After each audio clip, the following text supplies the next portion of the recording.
Shotgun with Charlie.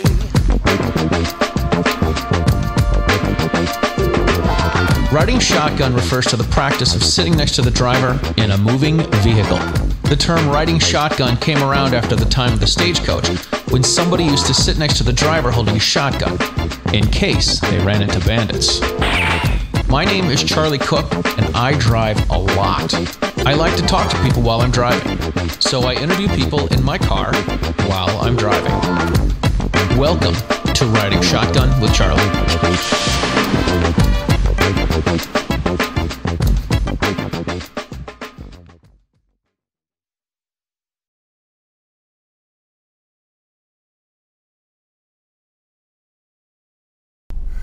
All right, ladies and gentlemen, welcome to this episode of Riding Shotgun with Charlie. Today I am in vacation. Is it Vacation Land, USA, yes, or just Vacation Land? It's the way Maine. Maine is the way life should be. The way life should be. All right. Well, I have with me Andee Reardon. You've got a shooting school. It's East Coast School of Safety. East Coast School of Safety, and we're going to talk with her as we drive around nowhere in Maine. Can I say nowhere in Maine? They might not, almost everywhere in Maine is nowhere. It's not, right. If we say we're nowhere in Maine, they might know where we're at. This is true. All right, so tell us something about you. You have your own shooting school. I know you've been shooting for a long time, and you grew up in a hunting family. Mm-hmm. Very cool. Tell us more about that. I was about 6 years old when I shot rifle for the first time. Oh, cool. Can't really remember exactly what age, but I know it was around kindergarten age. And then when I was about 8 years old, my aunt took me up north to camp, and she rented me a revolver to shoot. So that was the first time I'd ever shot a pistol. Wow, at 8 she years rented old, you a revolver? and I thought that was great. I thought it was really cool. fun. And just been around guns my whole life, always enjoyed it. My dad wasn't we hunted and everything, but it wasn't like guns were out all the time. It was like we got them out ready for hunting season, and then they kind of disappeared after hunting season. So, but growing up in Maine, you always know lots of people with guns. So whenever they were available, I was always game to shoot. Yeah. And just kind of grew up around them. And when I got older and had my first kid, I realized I wanted more than just a hunting rifle in the house to protect the house. So I ended up getting my first pistol, which was a Glock 19. Nice. Everyone's got a Glock 19. That was what I learned on as far as pistol comes. And as I got a little more secure with it and happy with it, I decided I wanted to conceal carry and got a Glock 43 conceal carry. Nice, something a little smaller. Yeah, and just kind of went on this whole journey and adventure of what is out there for women who conceal carry. I didn't really know a lot of women who conceal carried. Right. And as soon as I kind of got out in the grapevine that Andee conceal carries, all my girlfriends that I knew wanted me to teach them what I knew. Cool. And so as I started, teaching my friends, then they started bringing their friends to me and like, oh, I want you to teach her too. And I said, you know what? I think I'm going to go get certified. I think I can make this real. I was already teaching self-defense at that point. Yeah. And it just seemed like a natural go-to is, after they learn the self-defense, then they can learn how to do pistol. And so I went and I got certified and have been teaching for about 3 years now. Wow, awesome. For pistol, and I really, really enjoy it. I specialize in women. I love teaching children too, and once in a while I'll teach men, but for the most part I specialize in teaching women. Very cool. And I really enjoy it. Do you mostly women, do you find that women are different from guys? They're a lot different. A lot different. I have taught classes mixed with men and women, and I've taught private lessons with men and private lessons with women, and I think men come into a class with preconceived ideas of what the class should be, or they know what they know already and want to learn more. Right. And let's go towards Saco. Sure. Right. Guys, as a guy, we watch John Wick and think it's a training movie. Oh yeah, definitely. Though we all wish we could shoot like John Wick. I know, right? So it's a lot different because with a woman, they're not afraid to ask questions. Right. They'll ask every question in the book, and I think men want to impress a little bit more than women do. Trying to be nice, right? But, and then women just take every single piece of information you give them and just suck it up, and they just want to know everything and how everything works, and it's really great that they don't care if they look stupid or not. They just want to know everything. And I think men are a little less likely to ask so many questions. I think so. I like it because women actually retain information. That's it. And they'll write notes. Right. I'm always freaked out when someone comes to a class and they have a notebook. I'm like, oh, I got to be careful what I say. Oh yeah, and they might write it down and remember it and quote me on it. Right. That's awesome. So you taught self-defense before this? Yes. What kind of self-defense stuff? The basics. Basics. You know, if people want to go do Taekwondo and go every week, that's great. And you know, or any kind of martial arts. Yeah. But for a lot of people that I was meeting and talking to, they weren't committed to a program where they would go weekly. And I wanted to be able to teach them something that they could retain and use and not have to train on a regular basis. Right. I work very closely with Thrive New England, which is a anti-human trafficking organization, and we help the survivors get back their life once they've been taken out of trafficking. That is cool. And I also work very closely with a lot of women that are leaving an abusive relationship or have a stalker or have, you know, problems like that. Yeah. So to me, being able to teach them how to take care of themselves in a confrontational situation or a dangerous situation was really important. So I started doing my research of what can I teach them in a day that they can learn. And I ended up going down to Billiker, Mass. And taking a whole class with a dojo down there. And he basically told me, well, if you want to be able to teach them what to do and you only got one class to do it, I'm going to teach you how to fight so dirty and just be horribly mean. And I was like, that sounds wonderful. Great, so, sign me up. Right, and so he kicked my butt all day and, you know, taught me the eye gouging and the throat punching and you know, the groin shots and all that wonderful stuff. And so that's basically what we go through. A lot of the class is situational awareness, and we even go through layered weapons like pepper spray and stuff like that, and teach them how to do that as well.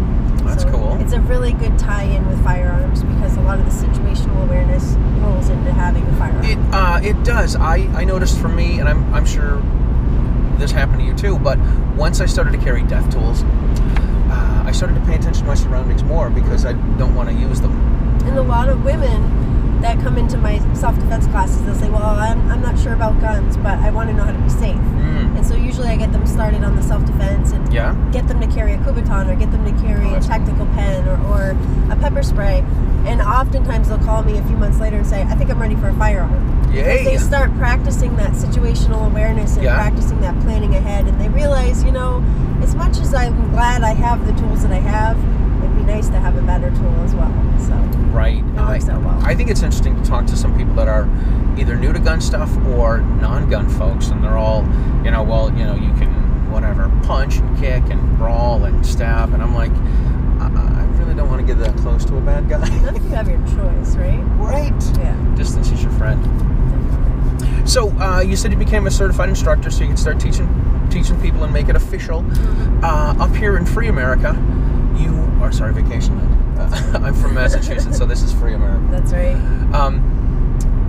We've got to take a class in order to get a license, but here in Maine, you don't. No, we're very lucky. Yeah, you guys are way lucky up here. We, for a long time, had constitutional open carry. So basically, anybody who was legal to own a firearm could open carry. And just about 2 years ago, we actually got a law passed to make constitutional carry over the board, meaning we can now conceal carry without a permit. So if you're legal to own a firearm, you can. There's a few little stipulations that were put in there so that we could get the law passed, but we were happy that the law got passed. Gotcha. A lot of people kind of wondered if that would be a good thing or a bad thing. There was claims there would be blood all over the streets and we'd be the Wild West. Of course. And, you know, all that stuff. But so far, it's still not the Wild West. And Maine is pretty much how it always has been. It's a pretty peaceful state. So what were the stipulations? The stipulations had to do with... was it like background check or... No, it's... transfers?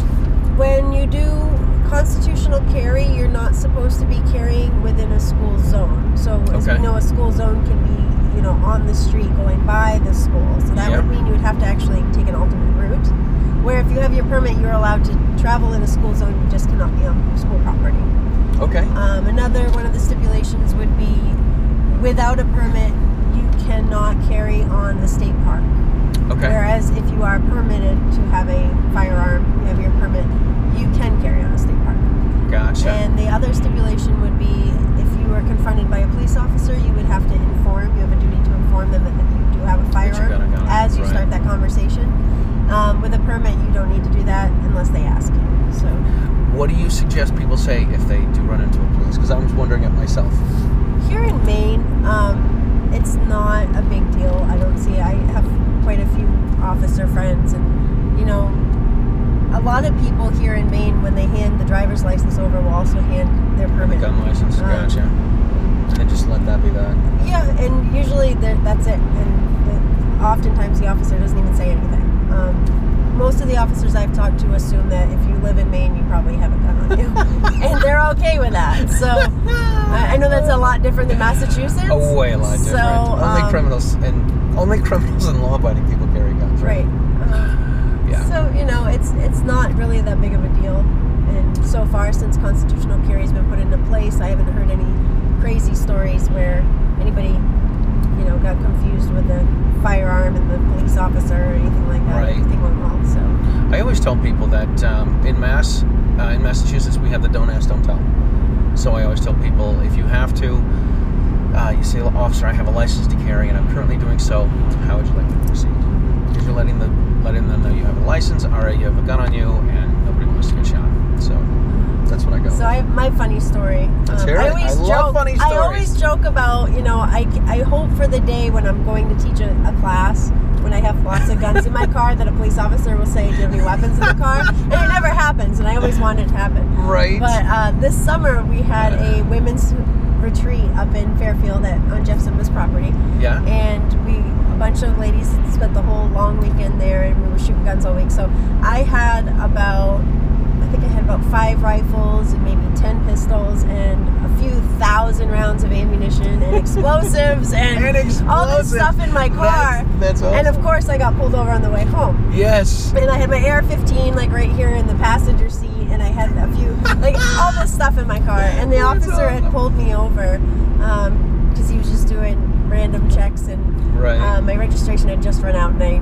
had not my registration, my sticker had just run out. Yeah. And so I actually had to tell him, you know, I have an appointment on Tuesday to go get this fixed. And he was really cool about it, but he said, is that a weapon in your front seat, ma'am? And I said, actually, there's a lot of weapons in my front seat, sir. And he just kind of looked at me funny. I said, I just got back from a women's shooting retreat, and I said, I've been teaching all weekend. He's like, oh, that's great. Have a nice week, and just waved me on. Like, not even a flinch. He was just like, okay, so she's got all these guns in her car. And that's great. That was funny. I was like, of course I'd get pulled over when I have all this stuff in my car. Of course. In Maine, it's not a big deal. In Massachusetts, I'd be in handcuffs and still be in jail. You would be. You would be. Yep. Yeah, it's pretty sad down there. I hate to admit it. I have a lot of friends that ask me, they're like, so when do you move to free America? And I'm like, my daughter's a sophomore in high school. Somebody's gonna fight the battle down there too. You know, that's kind of how I see it. I didn't grow up in Massachusetts, but I've been there. One of my friends actually told me, we were talking about something from my hometown, and she's like, how did you know about this place? And I said, you know, I grew up there. And she said, you know, you've been gone so long, I forgot you were from here. So I've been in Massachusetts for 30 years. I've been a gun guy for the last, 18 years, 17, 18 years. So got to stay with it for a bit. Got to keep doing what I can, or at least feel like I do what I can. Right. So everything changed for you when you said everything changed for you when you had kids. It did. Yeah. Because, you know, you have this confidence of, I know self-defense, I know how to protect myself. Mm-hmm. And then all of a sudden you start realizing, well, if I got a kid on one hip and I have the hand of a toddler, you know, what do I do in certain situations? Which child do you throw at them? Right. Or, you know, if one's getting taken and they're running away with your child, what do you do with the infant on your hip? Like, you just set them down on the ground next to a bunch of cars, or do you try to run with an infant? Like, it just kind of made sense. Like, that gun at home now needs to be with me. Yeah, and so definitely. That's definitely the game changer for me of now I need to start carrying. Yeah, that was the deal. For me, it was the same sort of thing. After I had a son, I'm like, all right, I have somebody I have to protect. Mm-hmm. So that's what the scoop is. So being an instructor, you're certified. You don't have to teach a class. You don't have to take a class. You don't have to take a class in Maine, but you teach a bunch of classes. So do you design your own classes? I do teach the NRA basic pistol. I find a lot of women get a lot out of all the information. It's not just handing them a gun and telling them to shoot it. It's teaching them how it operates, how it works, how to hold it, how to deal with malfunctions, and just all the basics. Right. So that's a really helpful class for a lot of women. I do a lot of private lessons to get them comfortable, especially after they buy their first firearm. Helping them find holsters, helping them learn how to draw from their holster, teaching them how to do dry fire practice at home. Dry fire is huge. If a woman comes to me and I find out she's purse carrying, she's going to do purse carry drills for at least an hour, and so that I know that she's comfortable. So you're comfortable with her comfortable. That's cool. Because I'm not a huge purse carry advocate, but I know that for some women that's the only way they're going to do it or can do it. Right. And so I want to make sure they do it right. Yeah. And that makes sense. Just working with them on things like that. Then I've also done a lot of helping with scenario training, simunition, and things like that. So that's pretty cool. I've gone from basic to actually teaching really advanced classes too. That's awesome. That's awesome. Where did you get a lot of your gun education? A lot of my gun education, I did a lot of the NRA classes. Yeah. And hanging out with a lot of people who teach and helping them teach, and just seeing how they do things. I'm kind of a YouTube video junkie as well, and love to watch some of the instructors online. I think I've watched every Tatiana Whitlock video there is, and just gaining information from everybody I can. I'm kind of an information hound. Yeah. Seek it out, find it. That's cool. Yeah. So you take all this that you get from everyone else and design it into some sort of curriculum or outline that you. It all depends.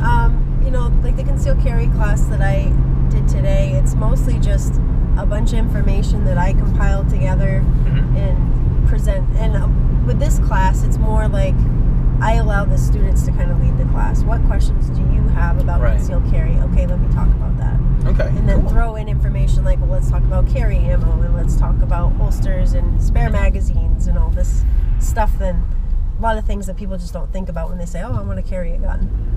It's to me, it's interesting to talk to folks that are like, well, if you carry a 5-shot J-frame, you shouldn't have to carry anything else. You shouldn't need ammo. I always tell people, bad guys have friends. So. And they have 17 rounds in their gun. Right. There's a real good chance that they're probably not, following the in Massachusetts the high capacity magazine nonsense. So cool. What else? So you were just hanging out at the you did a ladies class today? I did. And you said you had about a dozen women in the class that you're doing concealed carry stuff, and then you're going to hang out and do some shooting. Do you teach at a bunch of different ranges and sportsman's clubs? I do. I kind of travel all over the state. I go all the way up the coast, and sometimes I'll be down here in southern Maine, and it's kind of wherever people want me. I'll get a phone call and say, hey, how many people do you need for you to come up here and teach? And I'll say, well, get at least 8 or 9 people. And then they'll get that group together and call me, and I'll travel to them and that's go cool. do it. I find there's a bigger calling of women that want to take classes up north in Maine. Really? Yeah, I definitely have bigger classes up north. Here in southern Maine, I'm very happy with 9 in my class. I did the same class in northern Maine, had 25. So it's definitely easier to get students up there. And I think it's just the more rural area, the more women realize that help is further away. Help is a half mile away. Yeah. Yeah. So, but definitely women in Maine it's a growing thing that they're realizing, I want to do this, I want to get a gun, I want to learn how to, which makes me very happy, because the more the better. Right. It's pretty cool to see the light go on for somebody, and see them say, hey, I can do this, I can protect myself, I can whatever. Cool. So what else do you like to shoot? What else do you like to do?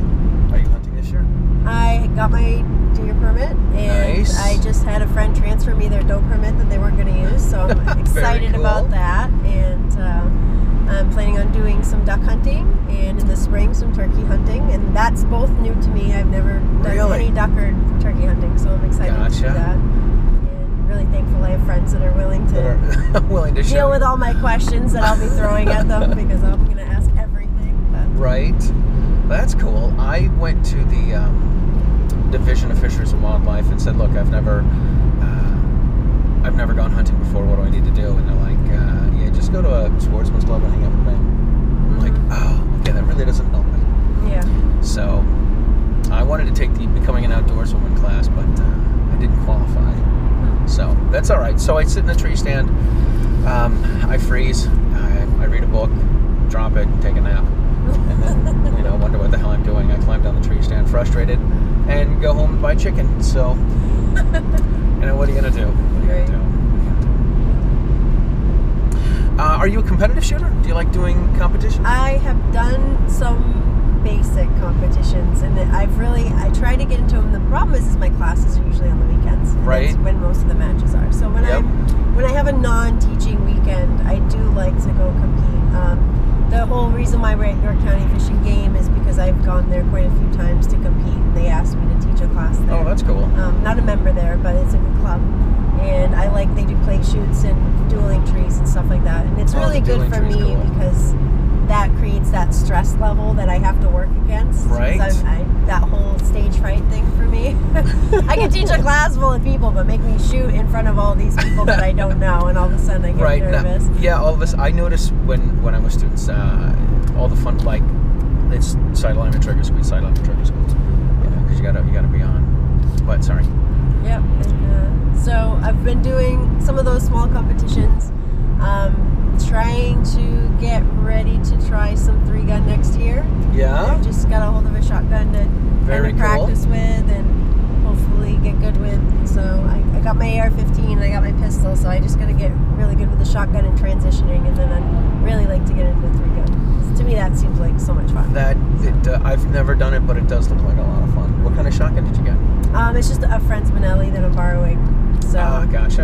I don't know what I want to buy yet, so I'm just kind of trying some out. Right. Trying guns out before you buy is a really good thing to do. Nice to take them for a test drive. Definitely. Very cool. What kind of AR did you have? Did Jeff help you with picking out an AR? I actually built my AR. My cousin helped me. Yeah. Very cool. And ordered a lot of parts from online. And I got this beautiful offhand gear handguard that as soon as I pull my gun out, everybody goes, "What is that?" So, it's a head turner. It's gorgeous. That's cool. And what's it look? Tell us about it. I can show you when we get back to my car. We'll have to get a picture with that. Yeah. We can put that in the video. But it's 16-inch barrel, and it's all black. Yeah. And it's just the prettiest AR-15 I've ever seen. So I love that. It's pretty in black. That's cool. That's awesome. I've seen people talk about this, about the coloring guns and making them look different. Cerakote? Yes, yeah. Not just Cerakote. Like I saw that one of the big gun instructors had a picture up about this past week of it looked like an AR pistol, but then it ended up being a fake gun. Like it was a toy gun, but it looked like a real gun, but it was all decked out, in whatever green and orange, and then it ended up being not a real gun. How do you feel about that? Color guns? Yeah. So, it's kind of a pro and con thing for me.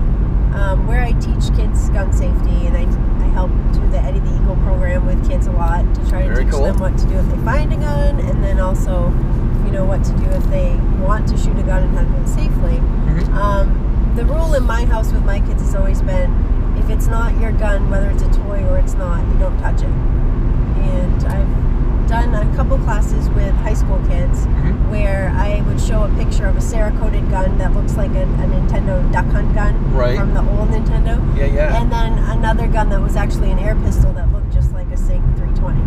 And I would ask them, which one is the real gun? And they would all point to the air gun and say that one. And I said, which one's the fake one? And they'd all point to the Cerakoted Glock and say that one. And say, actually, that's a real gun, and that one's not. Right. And I use that to kind of push that point home with the kids, is that you really can't tell nowadays. And I mean, I've seen some crazy, it's an art form for sure. People are very talented. And, I've seen some crazy guns that it could be a real gun, but it just looks so real. Crazy that you wouldn't think it was. Right. And I can see dangers in that. If it's not properly taken care of. But hopefully the people that own those are taking care of them and keeping them out of the reach of children anyway. Yep. So to me, if that's going to be your carry gun and you want to love it and decorate it, If you want it to sparkle or whatever you want, I say go for it. Just, you know, be careful and teach your kids. Teach your kids what to do around guns. And, you know, my kids know, even if it looks like a fake gun, they're not to touch it if it's not theirs. And all the toy guns in our house are very obviously not real guns. They're either not the right size or they're Nerf guns. You know, Gotcha. So. I used to do, when my kids were young, I started gun safety with my kids when they were 4 and 5 years old. And it was always, with my son, it was always, you can't shoot your mom and you can't shoot your sister. Unless, right. My role, no shooting the dog. Right, you can't shoot your sister unless she's in the gunfight. And then I had to teach my daughter, I'd say, sweetie, if you're in the gunfight and you're out of ammunition, you have to go pick up the Nerf bullets, load the magazine behind the couch, and then come out shooting. Right. So, yeah, it's important to teach that to them. Do you want to share how old your kids are and what age you started doing gun safety with them? Yeah, sure. So my youngest is 6. My middle son is 9. And my oldest son is 11. I also have a 20-year-old adopted daughter who's now out of the house, living on her own. Very cool. But my boys are, they've been around guns their whole life. Right. Just like I have. And so wow, you really just got me off my shoes out there. It's a good thing you get your brown pants on. Yeah. So my kids started gun training as soon as they were old enough to have any interest in guns. Oh, that's cool. We used the Eddie the Eagle website. Yeah. Watched the video and sang the song, and it will be stuck in my head for the rest of my life. Man. You know, stop, don't touch, run away, tell a grown up. Right. And you know, just really ingrained that into them. The other part of gun training with kids for me was to get rid of that curiosity. Because kids have that natural curiosity. They want to know how a gun works. They want to know, you know, what it looks like or what it does. Yeah. And if you take that away. If you take that away, there's really no reason for them to want to play with a gun. Right.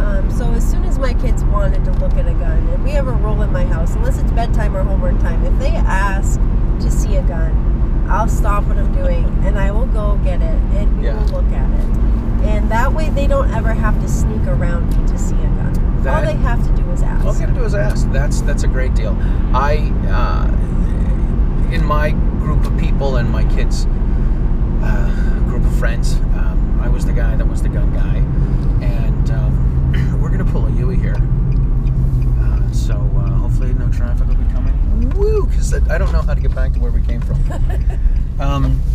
So I was the gun guy, and my deal is this: if my kids' friends came over and asked questions about guns, then you know, I would just talk about safety stuff, and then I'd tell their parents that, hey, your kid's interested in asking a couple questions. Do you want to show them? Do you want to come over and see this? Because I want to, if the parents are new to it, I want the parents to learn too. That's a good idea. And one person approached me and they're like, hey, you know, we're concerned because we know you're a gun guy, and are the guns all locked up? Do you have any loaded guns? I said, well, yeah, the only gun that's loaded is the one that's on me. And they're like, oh my God, you have a loaded gun on you? And I'm like, yeah, I just came from Walmart, of course. Right. So and then when they, you know, a few hours later when they came to pick up their son, they had a bunch of questions, and we brought them out and did all the gun safety stuff. And then about 2 months later, they took a class, which was cool. That's great. Yeah. So good stuff. I think a lot of people once you take the fear out, then it's not such a big deal, which is cool. I think another thing that I've always practiced with my kids when they want to see the guns is we go over the safety rules every time. Oh, absolutely. You know, and it's, you know, what's the first thing we do? We make sure it's not loaded. How do we do that? Drop the mag. I mean, my 6-year-old who started this when he was 4, you know, he didn't even talk that much when he was 4. Right. He'd be like, what's the first thing I do?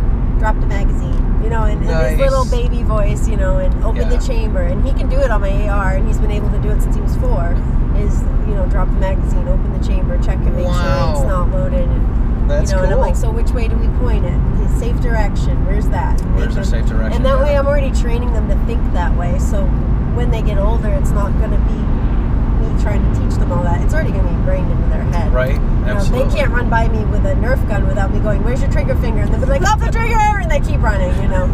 And it's just that I ingrained it into their head now, and my life will be so much easier when they get older, because that's not going to be an issue. it's not. Did we turn here? No. That's good. What was I just thinking, kids? Oh, what do you think about this? I remember posting, it was a video of this father with a 4, 5, 6-year-old kid, and he was going through all of the loading and unloading with his Nerf gun, and you've had to see this video. I'm not sure if No, and the father's like, and the father's like, load and make ready, and the kid, pulls it out, checks it, puts the magazine in, rocks the slide, and it was just like a Nerf gun. But he was doing all this stuff with him, and I remember posting this, and somebody made some comment on like, how can you teach your kids how to do this, and blah blah blah. And my deal is this: if you're into sports, you're going to teach your kids about sports, and if you're into music, you're going to teach your kids about music, and if you're into shooting, you're going to teach your kids about guns. Like you share with your kids what you know. So. There are some amazing little kids on YouTube that can run 3-gun better than I probably ever will, and it just baffles my mind. But if you watch, I'm thinking of one little girl, and I wish I knew what her name was. If you watch her, she has some of the best muzzle control. Is it Cheyenne Roberts? Control. I think so. Yeah, she's been doing this for a long time on New Jersey. And I go to a lot of competitions and watch, and she's better at her muzzle control and trigger control than some of the adults I watch. And it's, training your kids early is not a bad thing at all, in my opinion. It's just getting them ready for life. Like I said, it takes that curiosity away. Yeah. It makes shooting fun, but they can learn to be responsible from an early age. Absolutely. That's cool. All right, so what else can we talk about? Tell us more about your teaching classes. What do you have coming up? How can people find you? We still have to find our way back to the range, so yeah, we got some time. You're in charge of that, so. Oh, great. Classes. I do a lot of different classes. I do my self-defense class and the basic pistol classes. Right now, I'm working on my winter schedule. And so right now, it's mostly private lessons that people call me up and schedule with me till I get some more on the book for big-time classes. Our biggest bash is during the summer, and that's the end of July, and we do our Women Who Shoot in Maine and New Hampshire retreat, which was an awesome experience last year. It was our first year. Very cool. And we had so much fun. Jeff Zimba helped us do full auto, and we got to learn about suppressed, and we did all kinds of pistol and long range rifle, and everybody brought their guns, so we had probably 4 picnic tables full of guns that everybody just got to pick and choose and try, and very cool. We all camped out together. It was a great time, and a lot of women who didn't make it really want to come next year, and everybody who went last year wants to go again. So how many people were in this? We had about 20 women altogether. 20 women, cool. And it was our first year, so I thought it was a great turnout. Yeah. And we did a whole long weekend from Friday afternoon all the way to Sunday evening. Nice. And had professional photographers show up and took some great pictures of fall shooting Uzis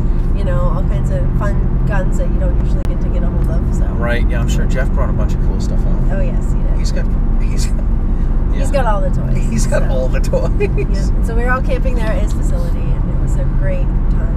And can't wait for that to happen again. And I'm hoping for double the amount of women next year. Right. So it would be great. All right. So the oh, here we go. Good. You find where we are. Yeah. Lost. Did we go by this farm? I think we did. I think we did. All right. Turn right onto Loudon Road. All right. That was the road we just passed. Continue on Loudon Road for 1.5. Head southeast on Never Buxton mind. Road until Pines Drive. You got me talking. I'm not driving. I know, I'm not paying attention. Well, it's none of us. All right, we're gonna turn right here. Oh, and I'm from Massachusetts, so we're making a wide U-way. Yeah, and everybody's gonna hate the Massachusetts driver. There's a reason we are called massholes. I wasn't gonna say it. But. I'll say it. All right, so the winter schedule.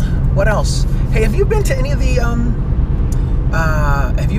the like the gun rights policy conference or anything? I have not been to the gun rights conferences or anything like that. I'm really involved with Gun Owners of Maine. Yep.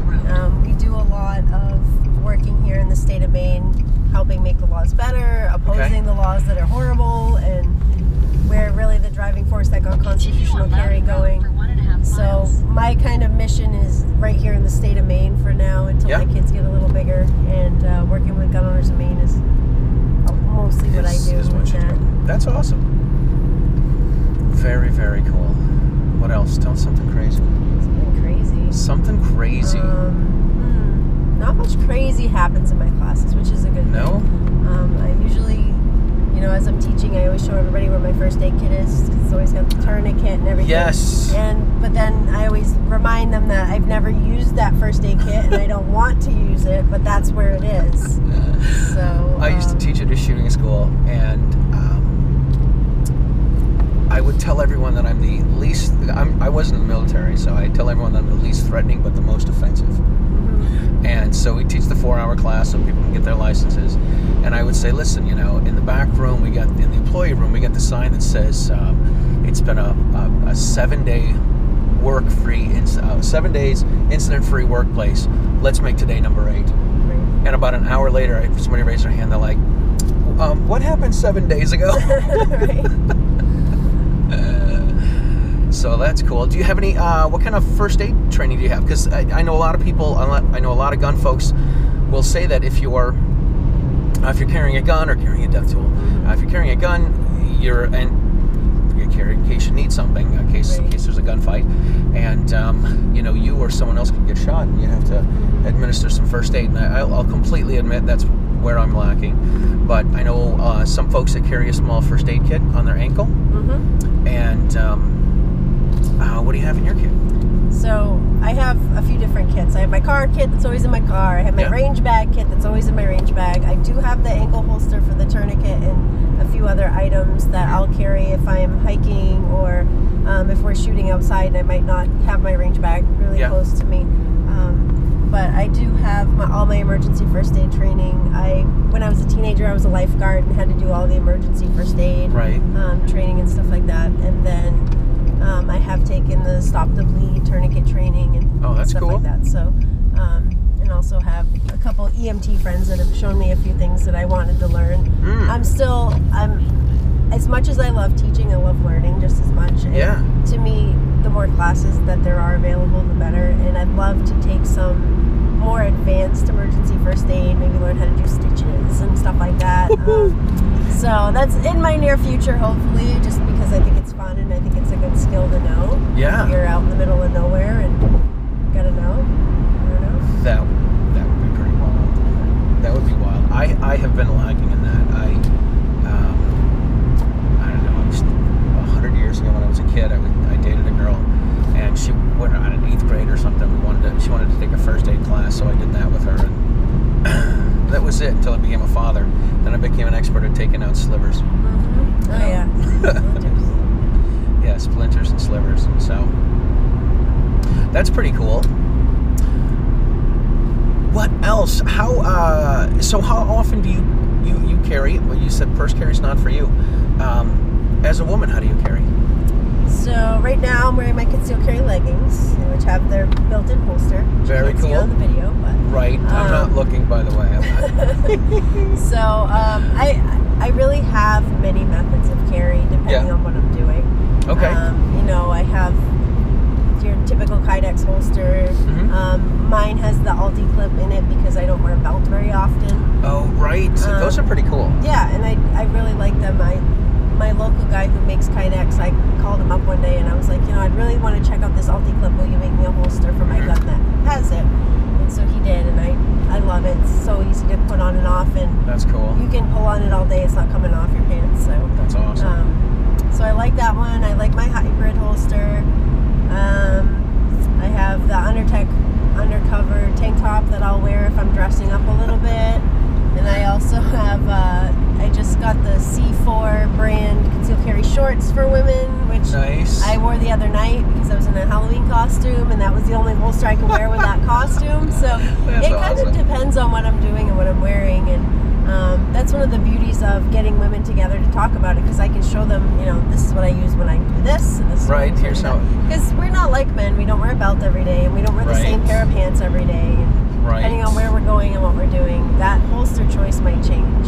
And for me, sometimes even my gun changes. I was really excited about, colder weather because you could carry full size. I could carry a full size gun, and I was like, all right. In the really hot summer, it's like sometimes I have to go from, if I'm headed to the beach, it's a pocket pistol or nothing because I can't even hide my compact.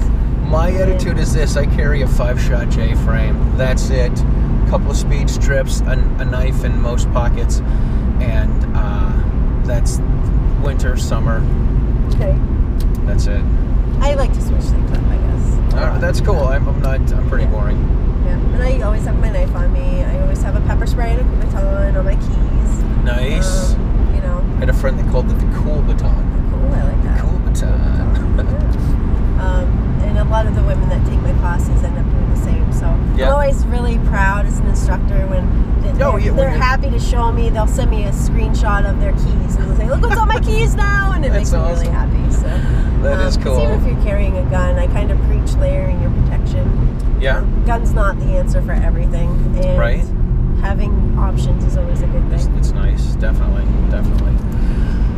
I got caught at the airport with a Kubaton one time, and they took it. And the TSA lady came up to me. She's like, "Do you know how to use this?" I said, "That's why I have it." She didn't really find any humor in that, but she did take it away from me. We're supposed to turn here, and she did take it away from me.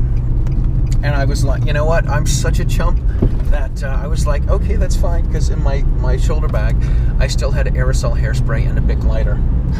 So, okay, take the Kubaton. I'm keeping the flamethrower. Go right ahead. It's silly. It completely is. They do have some polymer TSA approved kind of things you can use instead as a Kubaton as well. Yes, I still take a tactical knife, tactical pen with me. I found a pen. I teach in schools, and I found an aluminum pen in one of my schools I teach at, and I said, it has I took the cap off, and it has a really, really sharp point to it. And I'm like, this could be dangerous. I think I'll take this. Yeah, I think I'll take and I put that in my computer bag, and that's, whenever I fly, I have that with me, as well as my the old Smith & Wesson tactical pen, in case I need to write my way out of a ticket or a situation. So I've always got that. Any horror stories with traveling with a gun? Anything like that? I've never really had anything bad happen to me. No? Which is good. That is good. I've had maybe 1 or 2 confrontations that weren't necessary to present a firearm, where the pepper spray in my hand was enough to convince somebody to leave me alone, and I didn't have to deploy the pepper spray either. That's good. I have used pepper spray on a dog. On a dog? Have you been pepper sprayed? I have. And how was it? I didn't have direct contact. We did just in the air around us. And just enough so that I know what it's like. And it's not fun.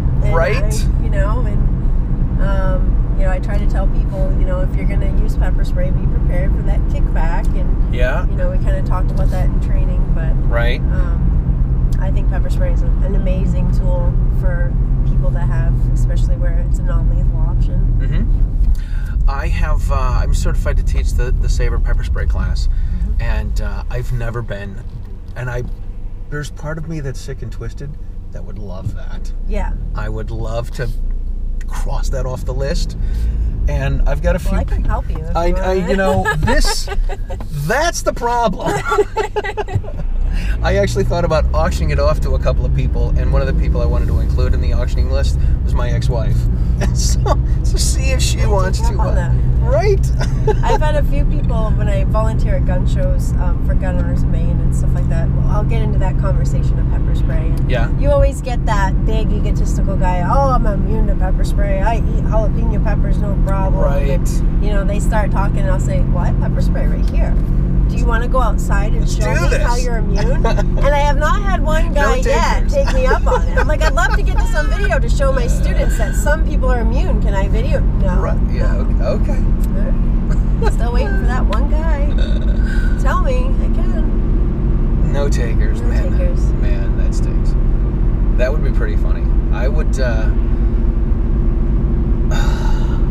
I have to trust the person doing this. Trust that there's somebody there that can take care of me afterwards. Yeah. That's funny.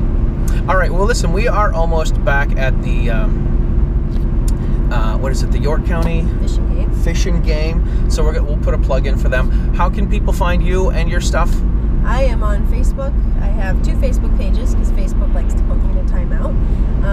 So one Facebook page is Andee Reardon East Coast School of Safety. The other is East Coast School of Safety Andee Reardon. So it's pretty easy to find both of them. And also on Instagram as East Coast SOS-AR. And you can find me there. And you can also check out my website, eastcoastschoolofsafety.com.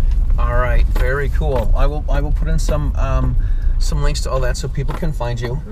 And what else? You can hear me about once a month on the Self-Defense Gun Stories podcast. Oh yeah, with Rob. With Rob. Very cool. Shout out to Rob. Hey. You should also check out, everyone else should check out the Self-Defense Radio Network. That is all of your pro-freedom podcasts in one place. I think they changed the website to SDRN, Self-Defense Radio Network, SDRN.US. So please check them out because Riding Shotgun is a member of the Self-Defense Radio Network. And please like and follow all the Riding Shotgun stuff on YouTube and on podcast. Don't forget to look up Andee, A-N-D-E-E. That's right. Right, she's got 2 E's. I met a girl once, her name was Andee with an I. She was a Cyclops. She was a Cyclops. Is she? Well, Andee with an I. Gotcha. Okay. Bad joke. Bad joke. This is... Right. This is what I do. Anyway, so we will take you guys. Thank you guys for watching, and we will talk to you guys soon. Thanks a lot. Oh, sorry. Thank you. Thank you. Can't forget that. Awesome.